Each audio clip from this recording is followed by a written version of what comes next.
Bonjour à toutes et à tous, je suis Myriam Victor et je suis vraiment, ravie, de vous retrouver après cette coupure, estivale. Je suis ravie de vous accueillir donc à cette, 1re webconférence de Jury Travail, de cette nouvelle, saison. Donc avant, d'entamer cette webconférence qui, traitera donc des baux commerciaux, juste quelques mots pour vous présenter, Jury Travail, pour, celles et ceux, qui ne nous connaîtraient pas, encore. Donc Jury Travail, c'est le leader de l'information, juridique en ligne. C'est tout d'abord un grand nombre d'articles sur l'actualité juridique, mais c'est également une très riche, base, documentaire, qui vous donne accès à de nombreux modèles de courriers ou de contrats, ainsi qu'à des dossiers thématiques que nous avons souhaité, rédiger dans un langage, très clair. Cet abonnement vous donne également accès à notre, équipe de juristes, donc ils sont basés à La Rochelle et ils répondent à vos questions, par téléphone. D'ailleurs, à la fin, de notre webconférence, nous vous communiquerons, donc un lien qui vous permettra de tester, notre service. Alors Jury Travail, c'est également un réseau d'avocats auquel, appartient, maître, Gratien, que j'ai le plaisir, d'accueillir aujourd'hui. Donc bonjour à vous maître et merci beaucoup d'être, parmi nous. Bonjour à tous et merci à vous pour cette invitation. Alors, comme, d'habitude, nous avions mis à votre disposition un formulaire, en amont de cette webconférence afin de collecter, vos 1res questions. Nous les avons transmises à notre invité qui va, donc y répondre, au cours de cette webconférence.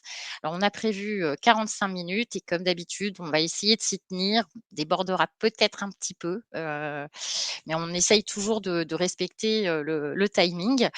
Et comme d'habitude, vous recevrez à l'issue, de cette webconférence, quelques jours après, le replay, ainsi que, la présentation. Alors si vous souhaitez poser des questions au cours de la webconférence, je vous invite à les poser plutôt dans l'onglet «Questions», vous trouvez le bouton en bas à droite de l'écran et je remercie vivement, ma collègue Marine qui est fidèle aussi aux webconférences, et qui, vous orientera, vers, les contenus, qui répondent de notre site qui répondent à vos questions. Si vous avez besoin, de conseils juridiques, je vous invite donc à contacter, maître Gratien, pour, lui transmettre vos questions bien précises. Vous avez donc ses coordonnées à l'écran. Alors nous allons, rentrer dans le vif du sujet. Donc toutes les questions que vous nous avez envoyées ont été regroupées, sous 3 grandes, thématiques. Donc, d'abord les grands principes, du bail commercial. Ensuite, nous aborderons ce qu'il faut négocier, dans un bail commercial et enfin, la cession, la résiliation et le renouvellement du bail commercial. Donc commençons, tout d'abord par les grands principes, du bail commercial. Pouvez-vous nous exposer, maître, ces grands principes, et nous présenter le rythme triennal, que ce type de bail impose? Oui, alors, le contrat de bail commercial, c'est un contrat qui est à la fois simple, mais en même temps complexe et surtout extrêmement particulier.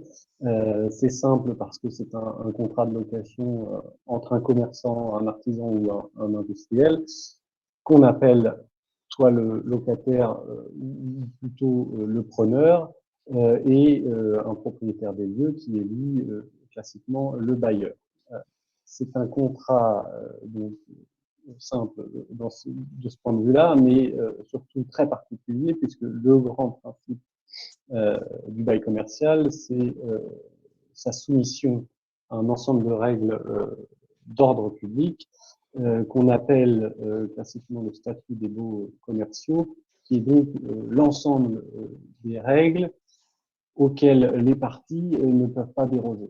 donc c'est contradictoire avec le principe de liberté contractuelle qu'on peut trouver dans le Code civil. C'est un contrat particulier où le législateur a souhaité l'encadrer de manière très forte avec un objectif essentiel, c'est la protection du preneur, donc du locataire. Et par ce biais-là, c'est surtout le développement des activités économiques, puisque l'encadrement donc très fort du bail commercial, il permet surtout la fidélisation d'une clientèle pour les entreprises à travers le développement d'une adresse stable et d'une certaine sécurité juridique, puisque on le verra un peu plus en détail plus tard, mais la reprise anticipée du bail est extrêmement encadrée, les augmentations de loyers le sont également, et enfin, troisième grand point, c'est le droit au renouvellement de ces bails, ce qui est assez exceptionnel, que par principe, un contrat se renouvelle quand bien même les parties ne l'ont pas prévu et n'ont pas, par exemple, signé d'avenant. Ensuite, l'autre grand principe du bail commercial, c'est le rythme triennal. C'est aussi un bail qu'on appelle 3-6-9, c'est-à-dire qu'il est rythmé tous les 3 ans. Il dure en principe, sauf exception, 9 années, 9 années durant lesquelles la relation contractuelle est très stable, mais tous les 3 ans, la loi permet certaines modifications et donc notamment une résiliation, puisque le preneur peut résilier à l'expiration de chaque période triennale sans motif. Le bailleur peut également résilier à l'expiration de chaque période triennale, mais il doit justifier dans ce cas-là de motifs graves et légitimes.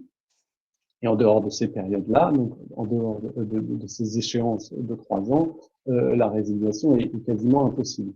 De la même façon, tous les 3 ans, lorsque les parties n'ont pas prévu autre chose, il est permis de réviser le loyer du bail commercial selon des règles légales et là aussi encadrées. Et voilà pourquoi on dit que le bail est rythmé par des échéances triennales. Très bien, merci, beaucoup maître. Alors, il semblerait que certains de nos internautes, aient des petits problèmes avec le son de votre côté. Je ne sais pas si vous pouvez éventuellement, rapprocher votre micro? Peut-être Est-ce que ça que c'est mieux comme ça? alors, si, certains enfin spectateurs pouvaient nous le dire, oui, ils disent que c'est mieux. OK, alors Très bien, je vais le tenir pour rapprocher puisque j'avais des problèmes sans casque, donc je garde mon casque et mes écouteurs et mon micro. très bien, merci beaucoup maître. Alors deuxième question, quels sont les avantages d'un bail commercial pour une entreprise? Alors ça reprend, ce que j'ai un petit peu évoqué, mais essentiellement pour une entreprise, c'est sa protection, c'est la protection du preneur puisque, ça correspond à l'objectif que s'est donné le législateur, c'est-à-dire, stabiliser les activités économiques et octroyer une sécurité juridique, aux acteurs économiques, notamment, grâce à un bail commercial. Vous êtes certain d'avoir une adresse et une domiciliation stable, puisque vous ne pouvez pas voir votre bail résilié et donc devoir déménager à n'importe quel moment, à moins évidemment que vous ne payiez pas vos loyers ou que vous commettiez des manquements importants. Et donc vous avez une adresse stable, vous avez un loyer qui est très encadré et donc contrairement à d'autres contrats, on ne peut pas voilà, augmenter les prix euh, sans raison et sans limite. Et enfin, troisième grand avantage pour le bail commercial, c'est que sa cession est possible. Alors on le verra là encore plus en détail, mais dans le cadre d'une cession de fonds de commerce, le principe c'est que le bailleur ne peut pas s'opposer à cette cession. Il peut à la limite l'encadrer, mais la cession reste toujours possible et donc vous avez le droit de vendre votre fonds de commerce sans que votre bailleur puisse vous en empêcher, ce qui est évidemment très intéressant. Et donc les avantages du statut des baux commerciaux, c'est qu'il évite un rapport de force qui est parfois déséquilibré entre certains bailleurs puissants et des petites entreprises, puisque on ne pourra pas vous imposer certaines clauses, car la loi les empêche. Effectivement et justement, nous allons enchaîner sur les clauses qui sont obligatoirement présentes, dans le contrat de bail commercial. Quelles sont-elles? Et on a reçu une question, un petit peu plus, particulière, concernant les clauses. Quelqu'un qui nous demandait si la clause de résiliation annuelle au profit du bailleur est valide ou pas? Donc je vous la Mmh. glisse un petit peu, Alors, comme on va aborder les clauses. alors, les clauses, effectivement, la loi prévoit que le contrat de bail doit comprendre un certain nombre de mentions obligatoires. Évidemment, vous avez l'identité des parties, l'adresse, la description des locaux. Vous avez la durée minimale qui est donc de 9 ans, sauf exception, et on n'aura pas le temps de voir les exceptions, mais de toute façon, elles sont là encore encadrées et souvent déconseillées. Donc, vous avez une durée minimale de 9 ans qui doit être indiquée dans le bail. La destination, c'est-à-dire l'activité pour laquelle le bien est loué, doit être mentionnée et précisée. De même que les modalités de la déspécialisation, c'est-à-dire que vous ne pouvez pas changer d'activité lorsque vous signez un bail pour telle activité, vous ne pouvez pas, en cours de bail, sans prévenir votre bailleur, changer totalement d'activité. Ça ne se fait pas, c'est interdit, et donc le bail doit prévoir les modalités pour être autorisé à modifier votre activité. Ensuite, évidemment, doit être prévu le loyer et les conditions de la révision du loyer, les modalités de renouvellement du bail, puisque si le droit au renouvellement est inscrit dans la loi, on peut tout à fait moduler la façon dont il va se produire.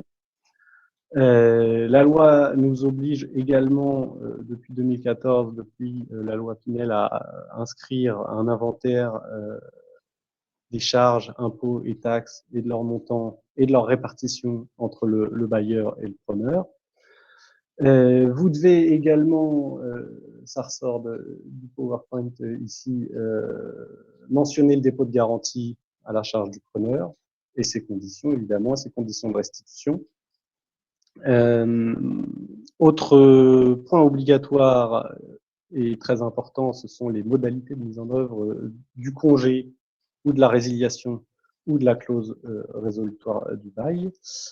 Voilà, je pense, pour être exhaustif, l'ensemble des mentions obligatoires. Et donc, pour revenir à la question qui m'a été posée, qui a été donc la clause de résiliation annuelle est-elle possible? Non. Non, on ne peut pas déroger à la règle et donc au rythme triennal qui, qui interdit justement à un bailleur d'avoir la possibilité de résilier un bail autrement qu'aux échéances triennales de manière extrêmement encadrée et sinon à l'échéance des 9 ans. Donc cette clause, si vous l'avez vue dans un bail, si elle faisait l'objet d'un contentieux, le juge saisi la réputerait nulle et non intenue ou la réputerait non écrite, c'est-à-dire qu'il n'en tiendrait pas compte et on repartirait sur ce que dit la loi, c'est-à-dire échéance triennale ou échéance des 9 ans, et rien d'autre de plus. D'accord, très bien. Merci beaucoup, maître. J'étais en train de lire, il y a beaucoup, beaucoup de questions qui arrivent. Alors, pour, Olivier qui vient de demander si la présentation sera transmise, oui, vous la recevrez par email, d'ici quelques jours. Alors, hem, donc on va passer et ça reprend également une autre question qui nous a été envoyée, à notre question suivante sur la différence qui existe entre les baux commerciaux et les baux professionnels. Oui, alors, Donc, une grande différence déjà dans les principes finalement, puisque si le Mmh. bail commercial, comme je vous l'ai dit, est très encadré et soumis au statut des baux commerciaux, ce qui est un petit peu une exception par rapport au principe de liberté contractuelle, le bail professionnel, lui, est beaucoup moins encadré et là, on revient de manière beaucoup plus proche du principe de liberté contractuelle. Et donc ça se voit après quand on reprend point par point. Il y a certaines dispositions impératives qui s'appliquent tout de même au bail professionnel, puisque vous le voyez, la durée minimum d'un bail professionnel, elle est de 6 ans, tandis que celle pour le bail commercial est de 9 ans. Évidemment, les activités concernées ne sont pas identiques, puisque les baux commerciaux concernent les activités commerciales, industrielles et artisanales, alors que les baux professionnels concernent le reste des activités, c'est-à-dire non commerciales, surtout les professions libérales, et les activités de travaux immobiliers.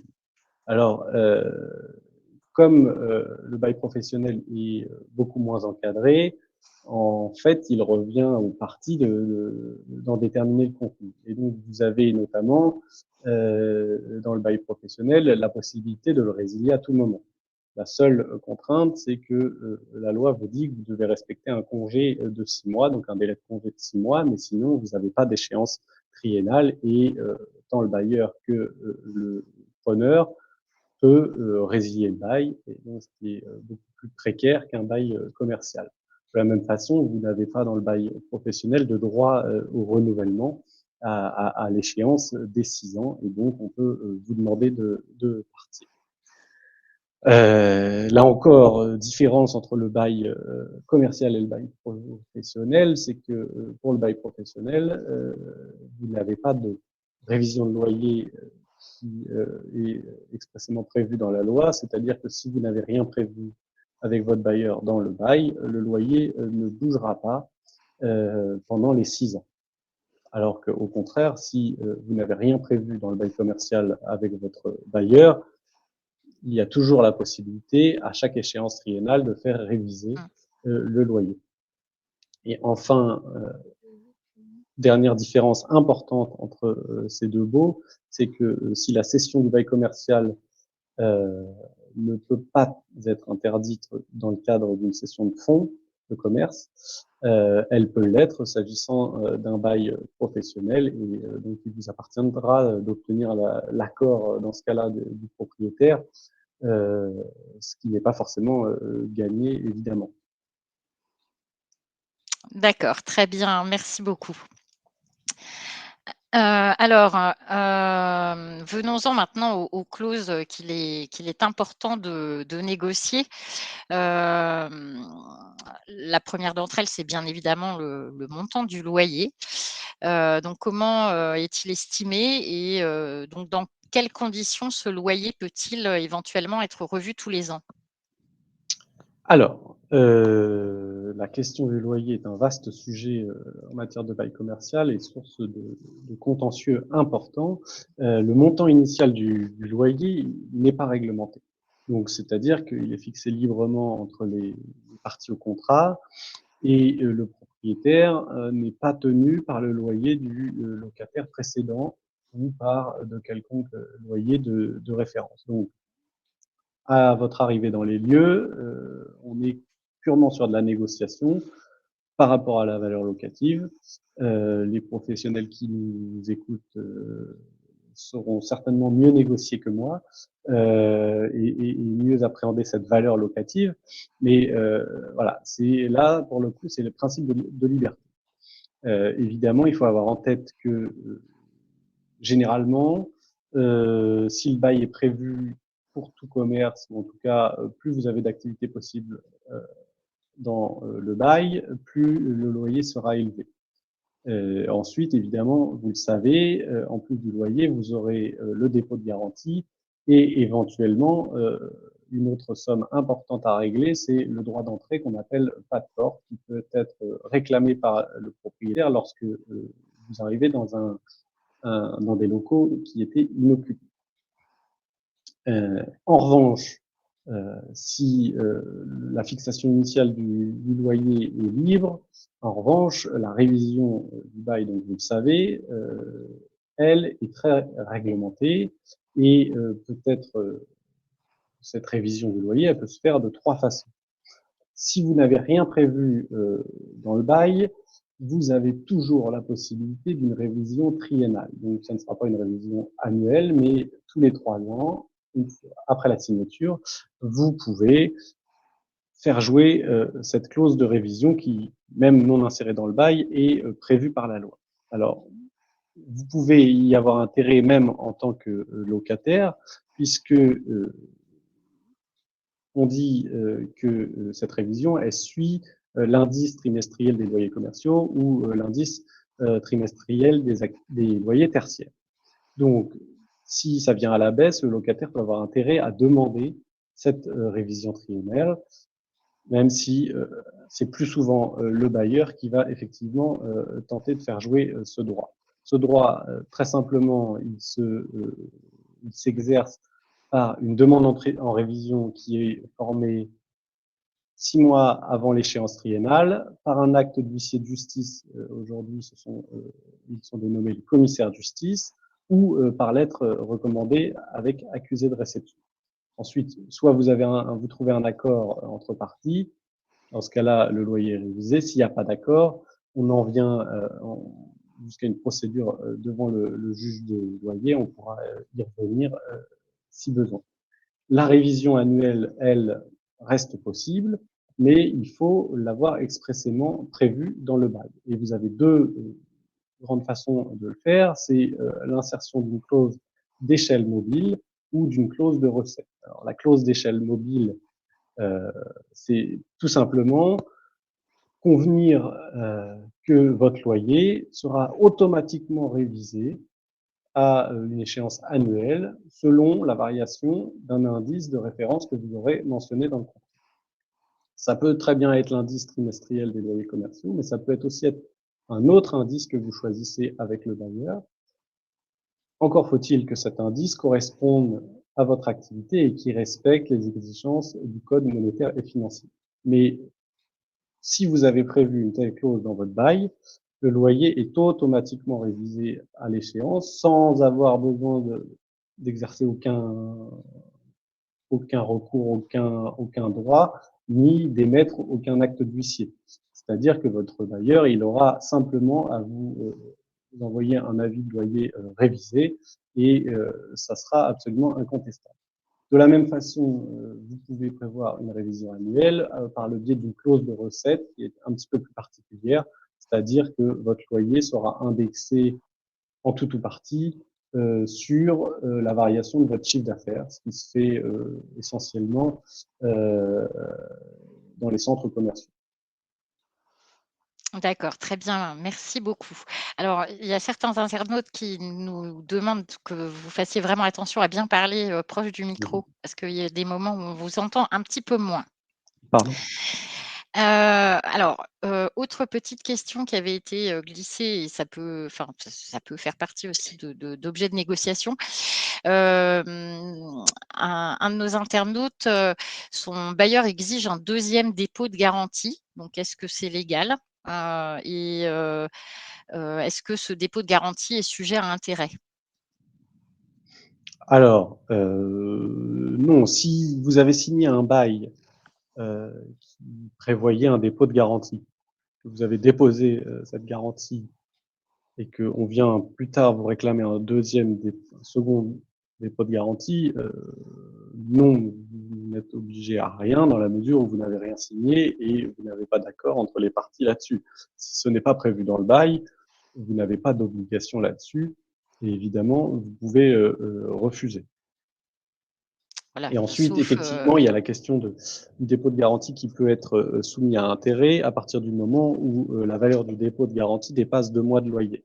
Donc aujourd'hui, si vous dépassez 2 mois de loyer, vous aurez le droit à des intérêts lorsque le dépôt de garantie vous sera restitué. Donc, le bailleur ne doit pas vous verser des intérêts en cours de bail, mais c'est une fois que le bail sera résilié, donc certainement dans plusieurs années, vous aurez le droit à ce que votre dépôt de garantie vous soit restitué, plus des intérêts. Très bien, merci beaucoup. Alors, l'heure, passe, enfin tourne, à toute vitesse, hein. Il va falloir qu'on avance un petit peu. Donc une autre question concerne la clause résolutoire. Quelle est-elle et qu'implique-t-elle? Oui, alors, bon, je vais essayer d'accélérer et tout en essayant d'être clair. La clause Oui, résolutoire, c'est, très simple et je pense que c'est connu de tous. C'est simplement une clause qui prévoit, généralement qu'à défaut, du paiement, d'un seul loyer, le bailleur peut vous délivrer un commandement de payer via un huissier de justice et que si vous ne payez pas votre loyer sous un mois, il a ensuite, lui, la possibilité, de faire constater la résolution du bail. C'est une clause, très importante et évidemment dont on se sert, nous, en tant qu'avocats tous les jours, au tribunal. Ça nous permet en fait d'accélérer considérablement la procédure de résolution et de résiliation du bail, puisque dès lors qu'elle est prévue, on a le droit de saisir ce qui s'appelle le juge des référés du tribunal judiciaire et ce qui est en réalité une procédure d'urgence qui prend 2-3 mois. Donc pour nous, c'est très rapide en tant que professionnel de la justice. Pour les clients en général, ça reste déjà beaucoup trop long. Mais si vous n'avez pas de clause résolutoire prévue dans votre bail, vous vous retrouvez à devoir demander une résiliation de bail au fond, c'est-à-dire non pas devant le président du tribunal judiciaire, mais devant le tribunal judiciaire lui-même. Et là, la procédure, c'est minimum 2 ans de procédure. Donc, vous avez intérêt, effectivement, quand vous êtes bailleur, à avoir inséré une clause résolutoire pour accélérer les choses en cas d'impayé ou de manquement grave du locataire. d'accord, très bien. Alors on a, décidément, pas mal de questions sur le dépôt de garantie. On a une autre qui vient d'arriver à l'instant. Qu'en est-il de la mise à jour du dépôt de garantie indexé sur le loyer? Alors, en fait, oui, si le dépôt de garantie est indexé sur le loyer et que le loyer augmente, ça impliquerait une augmentation du dépôt de garantie. Est-ce que c'est légal ou pas? Alors, c'est une bonne question. Je n'ai pas forcément la réponse ici, j'ai jamais eu le cas. A priori, je dirais qu'on pourrait prévoir ça, mais j'émets quelques réserves, ça mériterait quelques recherches. Je Donc, Là, je suis incapable de vous répondre, là, tout de suite. n'hésitez pas Daniel à À contacter, m'envoyer un mail. maître Gratien, à l'issue de la webconférence. Je vous redonnerai ses coordonnées à la fin. Alors, autre question qui concerne cette fois-ci la sous-location. Il y avait, une question qui nous avait été envoyée aussi, à ce sujet. Alors non, c'était pas tout à fait à ce sujet, non, non, la question qui était arrivée, c'était sur un transfert de bail et ça, on abordera ça en 2e partie. Là, ça concerne la sous-location. Est-ce qu'elle est toujours possible, dans un contrat de bail commercial et que peut-on négocier à ce sujet? Alors, non, au contraire, elle n'est pas toujours possible puisque par principe, le code de commerce vous dit que sauf stipulation contraire, la sous-location est interdite. Donc, si vous n'en avez pas parlé, dans votre bail, si vous n'y avez pas été autorisé, vous n'avez pas le droit de sous-louer, votre bail commercial, même en partie. D'où, évidemment l'intérêt, de le négocier avec votre bailleur, dès l'origine puisque, sinon il faudra passer par un avenant, ce qui est toujours, beaucoup plus compliqué que de négocier ça, lors de la signature initiale. Donc effectivement, c'est bien de pouvoir négocier, son autorisation et ensuite les modalités dans lesquelles vous pouvez, sous-louer. Notamment, est-ce que, cette sous-location sera soumise à un agrément du bailleur ou à une simple, notification pour l'en informer? De quelle manière est payé, le loyer, à partir du moment où vous sous-louez? Des choses comme ça, qui sont importantes, de régler et donc effectivement, j'attire quand même, votre attention sur le fait que c'est très important d'avoir cette autorisation puisque, le non-respect de cette interdiction de principe est une faute pour le locataire et qui justifie, selon la jurisprudence, la résiliation anticipée du bail ou l'absence de renouvellement et sans indemnité d'éviction, évidemment, puisqu'on est en présence d'une faute grave du preneur. Très bien, merci beaucoup. Alors, venons-en maintenant aux charges et aux travaux. Comment se répartissent, ils entre le bailleur et le locataire? Alors, avant 2014, les choses étaient assez libres et ça relevait surtout de la négociation. Depuis, la loi Pinel de 2014, la loi nous dit que, le contrat de bail doit, donc inclure un inventaire précis et limitatif et répartir les charges et les dépenses entre le locataire et le bailleur et donc une fois que vous avez listé, toutes ces dépenses, toutes ces charges dans le bail, vous devez les répartir et là, la loi vous dit que certaines charges doivent rester à la charge du propriétaire, donc c'est-à-dire qu'il ne peut pas vous les imputer. Classiquement, vous avez les dépenses qui sont relatives aux grosses réparations qui touchent aux bâtiments, aux murs de soutènement, etc. Vous avez les dépenses relatives aux travaux qui sont liés à la vétusté et à la mise aux normes des locaux, les honoraires de gestion pour le recouvrement des loyers du local, et certains impôts, taxes, redevances qui sont liés à la propriété des locaux. Donc tous ces éléments, ils doivent rester à la charge du propriétaire et si il cherche à les imputer au preneur, on sera en présence d'une clause qui sera alors réputée non écrite. En revanche, la loi, dans un second temps, nous dit certaines charges, impôts et taxes peuvent être mises à la charge du locataire. Et donc là, il s'agit évidemment des dépenses courantes d'eau, de fourniture d'énergie, dépenses d'entretien et de réparation courantes, la peinture, les appareils de chauffage, etc. Les dépenses d'équipement de la copropriété, notamment la quote-part sur les frais de réparation et d'entretien des ascenseurs, les travaux d'embellissement mais avec la précision dont le montant excède le coût de remplacement à l'identique et les impôts, taxes et redevances qui sont liés à l'usage du local. Donc pour ces dernières dépenses, on est dans le cadre de la négociation, c'est-à-dire que ça peut être mis à la charge du locataire comme ça peut ne pas l'être. En général, ça reste à la charge du locataire, mais voilà, ça reste de la liberté contractuelle sur ces derniers points. Très bien, merci beaucoup. Alors en cours de bail, donc les conditions peuvent être amenées à évoluer. Il est tout à fait possible de prévoir, enfin de rédiger un avenant au contrat de bail initial. Quand doit-on prévoir la rédaction, d'un avenant?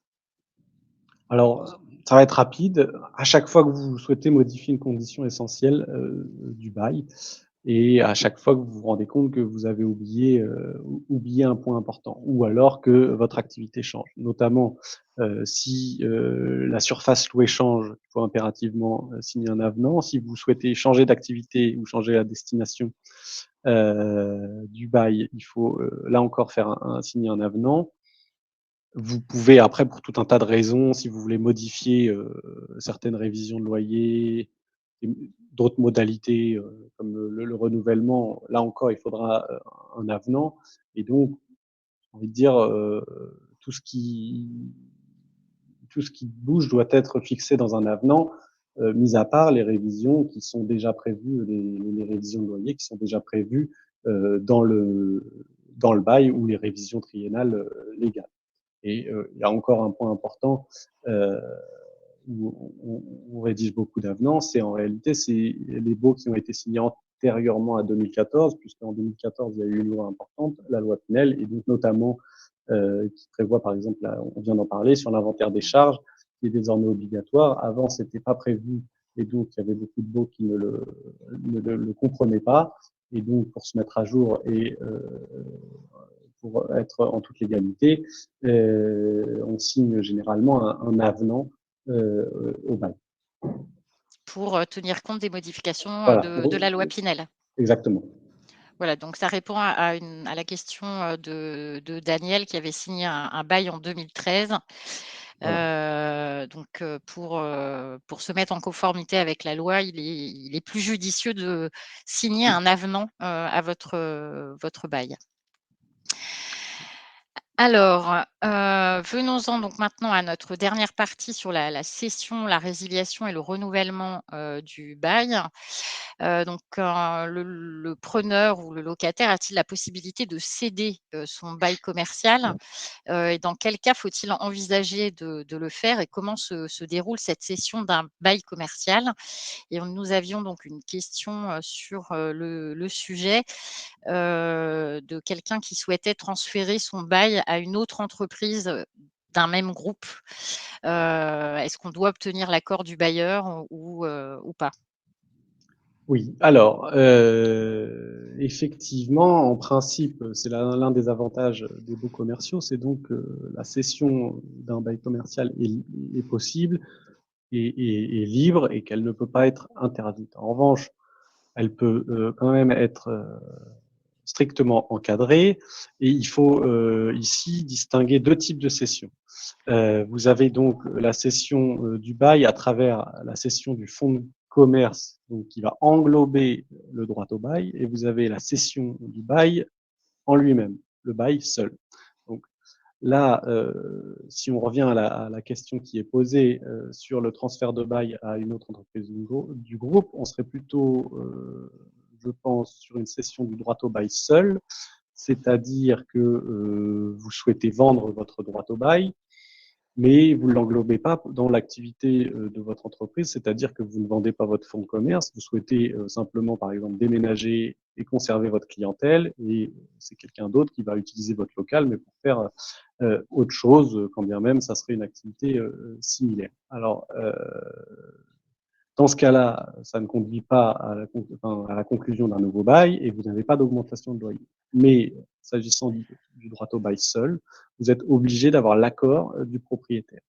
Donc, vous ne pouvez pas, en l'occurrence, céder ou transférer votre droit au bail, quand bien même il s'agit d'une société d'un même groupe. Vous n'avez pas le droit de le faire sans l'accord du propriétaire. Alors, il faut toujours reprendre votre bail pour voir si cette possibilité n'était pas prévue. Si elle n'est pas prévue, vous serez obligé d'aller demander expressément l'accord du bailleur.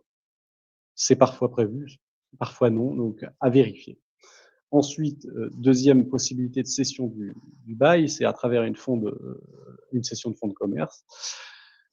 Et là, dans ce cas-là, le bailleur n'a pas le droit de s'opposer à la cession puisque la cession de fonds de commerce, finalement, ne va pas changer grand-chose pour lui. Il aura un locataire qui aura la même activité et la même clientèle.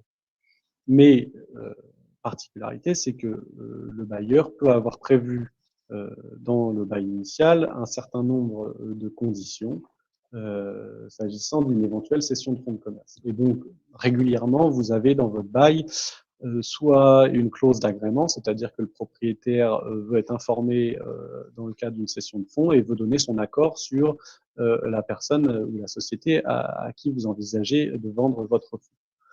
De même, parfois, il est prévu que la cession de fonds et donc la cession du bail se fera par un acte notarié et très, très fréquemment, et c'est ce que tous les professionnels du droit vont conseiller à leurs clients bailleurs, c'est d'insérer une clause de solidarité. C'est-à-dire que lorsque vous cédez votre fonds de commerce, vous en profitez pour céder votre bail, mais il faut être très vigilant puisque vous restez solidaire des loyers et charges pendant 3 ans si une clause de solidarité est prévue dans votre bail.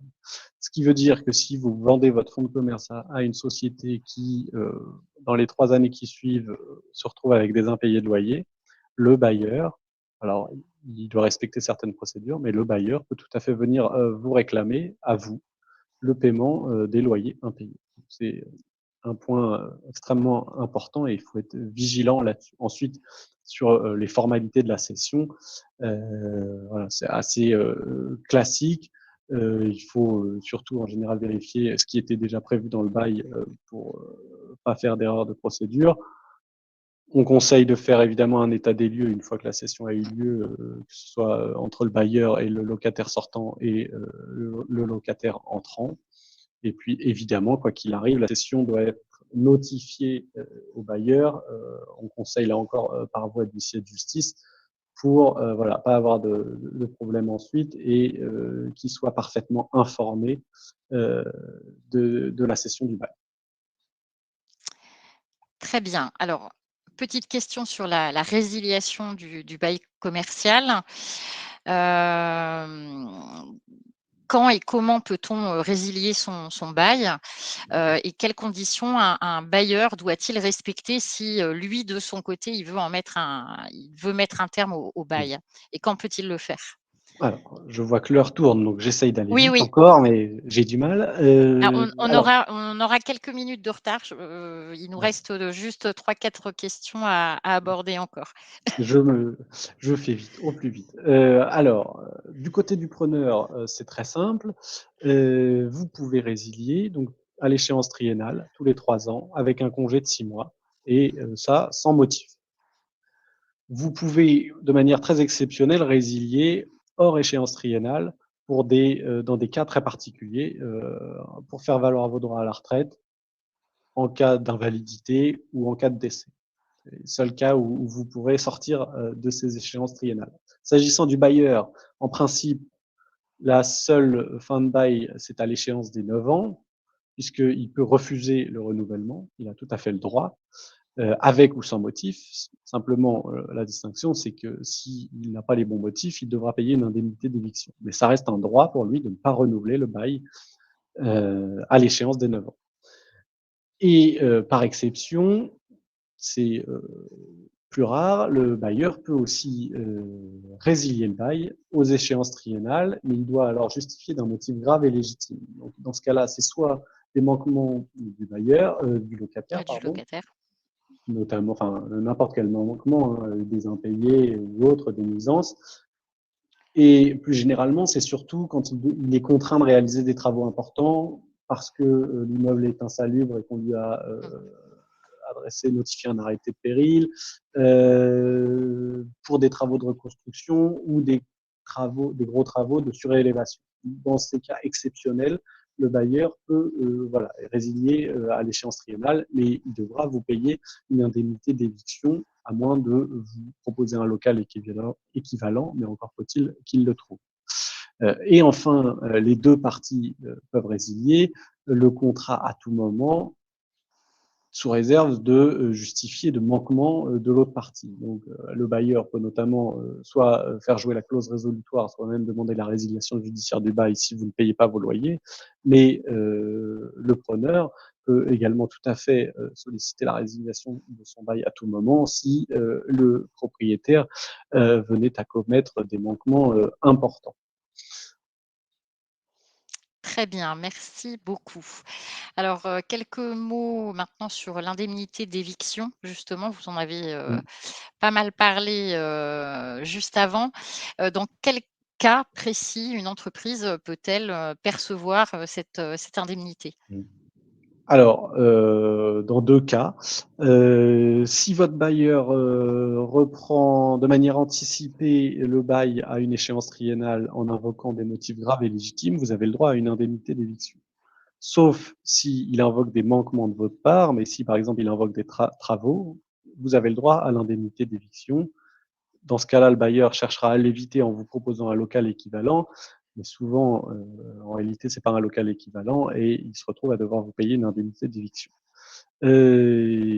Ensuite, deuxième cas de paiement de l'indemnité d'éviction, c'est lorsque un congé est donné au preneur à l'échéance des 9 ans et que là, il n'est pas invoqué de motif grave et légitime à l'encontre du locataire. Donc, à partir du moment où on ne vous reproche rien, vous avez le droit à une indemnité d'éviction qui est une somme d'argent qui compense le préjudice que l'entreprise du locataire subit par le fait de devoir déménager son local.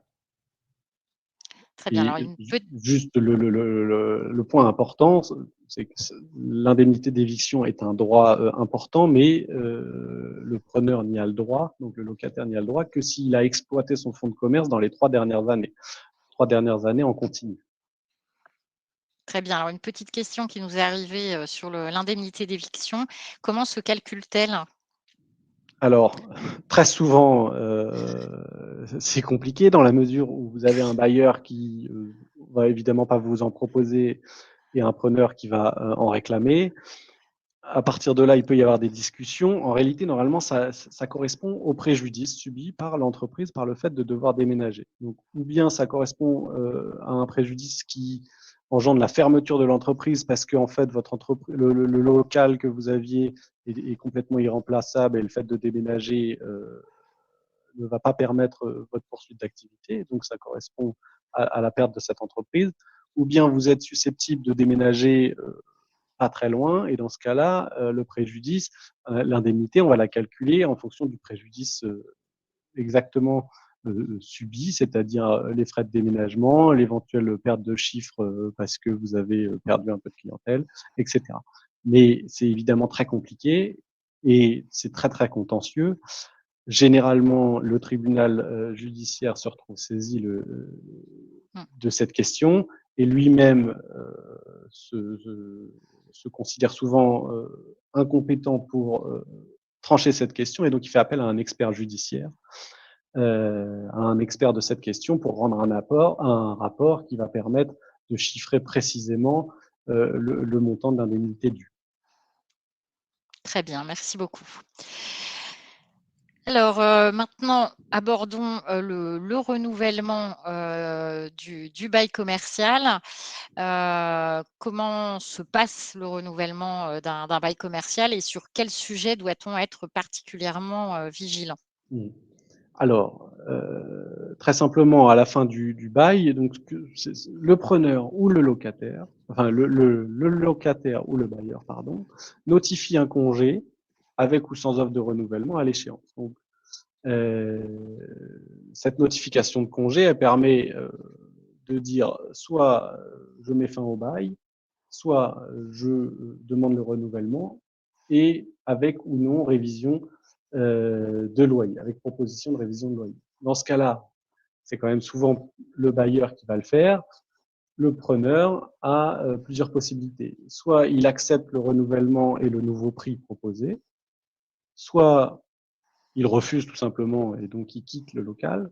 Troisième possibilité, c'est qu'il accepte le renouvellement, mais il refuse le montant qui est proposé. Et donc là, on revient au débat sur le loyer, qui peut se terminer parfois devant le tribunal, où donc le bail est renouvelé, ça, il n'y a pas de question et pas de souci là-dessus parce que toutes les parties le veulent, mais on va avoir une discussion sur la fixation du loyer où le bailleur, lui, va toujours chercher à l'augmenter et à jouer du déplafonnement et le preneur va plutôt essayer de faire l'inverse. Si vous ne faites pas d'acte d'huissier à ce moment-là, à l'échéance du bail, vous risquez de vous retrouver avec un bail qui est renouvelé, certes, mais uniquement tacitement. C'est-à-dire qu'aucune des parties n'a réagi. On se dit souvent c'est pas très grave parce que le bail se poursuit, mais il faut être très vigilant là-dessus parce que si votre droit au renouvellement est un droit d'ordre public, pour en bénéficier, vous devez bien avoir exploité votre fonds dans les 3 dernières années, donc en continu. Donc si vous n'avez pas exploité pendant une certaine période de ces 3 dernières années, vous n'avez pas de droit au renouvellement. Donc si vous n'avez pas réagi à l'échéance, en réalité, votre bail ne sera pas renouvelé tacitement. Et il faut être encore plus vigilant en cas de cession dans les 3 dernières années avant l'échéance du bail, puisque cette question de l'exploitation pendant 3 ans avant l'échéance du bail, elle va concerner également le nouvel acquéreur du fonds de commerce et il ne va pas pouvoir faire jouer votre ancienneté à vous si vous lui avez vendu votre fonds. C'est-à-dire que vous avez une cession qui intervient dans les 2 ans avant l'échéance du bail. Le nouvel entrant va avoir un droit au bail restant de 2 ans, mais il n'aura pas de droit au renouvellement puisqu'il n'aura pas exploité pendant 3 ans Le fonds de commerce, c'est un point extrêmement important et il faut être vigilant là-dessus. Et c'est pour ça donc que dans ces cas-là, lorsqu'on a une cession dans les 3 dernières années du bail, il faut impérativement faire intervenir le bailleur à la cession pour soit signer un nouveau bail, soit qu'il donne son accord express pour un renouvellement. Et autre point de vigilance sur le renouvellement tacite qui est en réalité un piège, même si on pense a priori que c'est une facilité, puisque à partir du moment où vous dépassez la 12e année de location, les dispositions protectrices sur le plafonnement de votre loyer ne s'appliquent plus. C'est-à-dire que les règles fixées par la loi, qui sont en principe d'ordre public, sur les révisions de loyer ne s'appliquent plus. Et donc, vous risquez des réclamations au titre de l'augmentation de loyer assez importantes. En effet. Alors, autre petite question annexe sur le renouvellement qui nous avait été envoyé, un petit peu plus tôt au cours de la webconférence. Est-ce qu'on peut renouveler le bail à l'issue, des 9 ans uniquement pour une seule année? Non. On repart sur 3 Ouais, ans, oui, obligatoirement. exactement. Très bien. Alors, il s'agit de notre dernière question, donc c'est pour faire patienter les personnes et je m'excuse encore pour notre retard, mais le sujet impose, quand même d'être, assez précis. Alors en guise de conclusion, maître, pouvez-vous nous indiquer, donc les points de vigilance les plus importants que doivent, garder en tête, les chefs d'entreprise avant de signer, un bail commercial? Alors, je ne rentre pas dans le détail, hein. Moi, j'alerterai sur les questions de l'activité qui est prévue dans le bail, donc Mmh. de la sous-location, de la révision du loyer, bien vérifier de quelle manière votre loyer sera révisé, et également sur le renouvellement tacite, surtout évitez-le. Et dernier point qui est formel, mais qu'on voit beaucoup quand les actes ne sont pas rédigés par des juristes, et même d'ailleurs par des juristes, c'est l'identité des parties, qui est extrêmement importante, puisque souvent on a tendance à rentrer dans l'identité des parties le nom d'un groupe de sociétés ou une société sans l'appeler exactement par le nom auquel elle est censée s'appeler si on lève un cabis. Donc, c'est extrêmement dangereux. Mentionnez bien, quand vous renseignez l'identité des parties, le numéro de sirène ou de RCS de la société et vérifiez bien en demandant à un cabis pour renseigner tous les renseignements utiles qui sont l'identité de la société, que ce soit son capital social, son siège social et donc son sirène. Point très important. Et effectivement aussi sur, souvent on voit société en cours de formation qui signe un bail. Je rappelle que société en cours de formation, c'est une personne qui n'existe pas. Et donc, si Mmh. vous vous retrouvez devant le juge avec un acte comme ça, le juge vous dira que votre bail est nul, qu'il n'existe pas. En réalité, quand vous êtes encore en cours de formation, vous n'avez pas le droit de signer. C'est vous-même qui signez, donc monsieur un tel dirigeant à venir, qui signe et la société en cours de formation reprendra plus tard l'acte. Donc c'est bien important de le préciser dans l'identité des parties. Merci beaucoup, maître. Donc, nous Merci à arrivons au terme de cette webconférence. J'espère que ce format vous aura plu. En tout cas, le sujet, manifestement vous intéressait beaucoup parce que vous nous avez fait parvenir, énormément de questions. Donc pour tout conseil, juridique, n'hésitez pas à contacter, maître Gratien dont je vous remets, les coordonnées à l'écran, et pour de l'information juridique et si vous avez, des questions, plus vraiment de l'ordre de l'information juridique, n'hésitez pas à contacter, nos juristes. Marine vient de vous, transmettre le lien, dans le chat. Alors afin de m'assurer, de votre satisfaction et dans le but surtout d'améliorer nos prochaines webconférences, je souhaiterais que vous puissiez nous donner votre avis, sur celle-ci et là encore, Marine vous a transmis, le lien pour le faire et je remercie par avance toutes les personnes qui prendront le temps de le faire. Ça nous aide vraiment, grandement. Alors, je vous donne enfin rendez-vous pour notre prochaine webconférence qui aura lieu donc le 22 septembre à 14 heures. Donc le sujet sera radicalement différent, mais vraiment d'actualité, puisque nous évoquerons le sujet de l'organisation des élections du CSE. Avec les ordonnances Macron de 2017, quasiment toutes les instances ont été renouvelées à peu près en même temps, à 12 mois d'écart. Et donc là, ces CSE ont atteignent leur quatrième année sous peu et doivent être renouvelés. Donc, à peu près, on estime à peu près 80-90% des sociétés qui vont devoir organiser des élections dans les mois à venir. Et donc, nous avons souhaité vous aider à le faire en organisant cette conférence. Et là aussi, Marine vous a transmis le lien pour vous inscrire dans le chat. Donc merci encore, maître Gratien, d'avoir accepté, d'animer cette webconférence, j'espère à très bientôt Mais également, merci à vous.